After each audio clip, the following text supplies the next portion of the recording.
Look at K-N-I-G-H-T. If we read every letter out loud, it sounds like k-nig hut, but we simply say night. That K and GH are silent letters. I call them ghost letters. You write them on the page, but when spoken, they are invisible. When you are learning English, these ghost letters can feel like random tricks. However, they actually follow specific, predictable patterns that you can learn to recognize. Today, we are going to look at 3 specific patterns to help you spot these ghosts hiding in everyday words. Once you know what to look for, these patterns act like a map, guiding you through many of the words that used to be confusing. Let us start with our first pattern. We are looking for the letters K and N at the beginning of a word. Whenever K and N start a word, the K is silent. Look at knee and knife. The N does all the work. Let's try no. Say it with me. No. Notice you only hear the N and O sounds.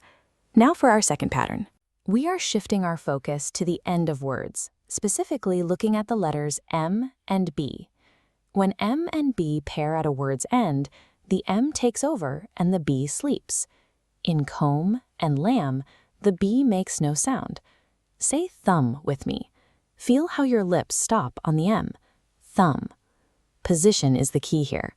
Whenever K and N start a word, or M and B end a word, one letter silences the other. These are reliable rules you can use every time you read. This brings us to our third pattern.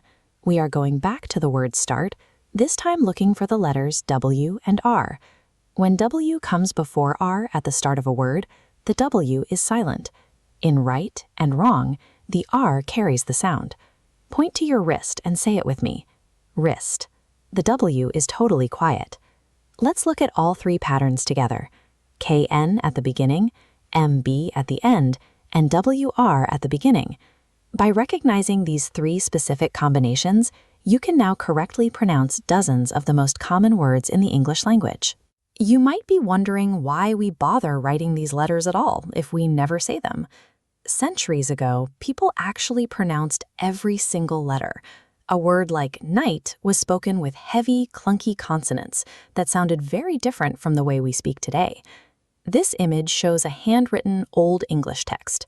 Our modern spelling was established during this period, capturing the sounds of a time when the language had a very different rhythm. As time passed, speakers dropped the more difficult sounds to speak faster, but we kept the original spelling to preserve the history of the words.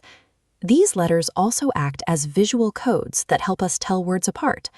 Writing the silent K in no tells the reader we are talking about understanding, which looks very different from the word no.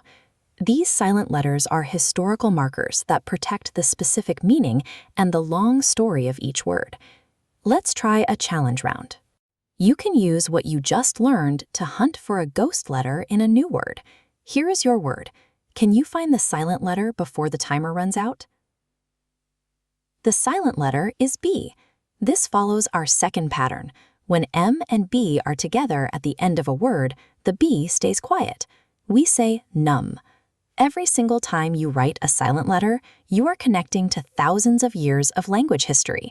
If you keep looking for these specific patterns, reading and writing will feel more like a natural skill and less like a mystery.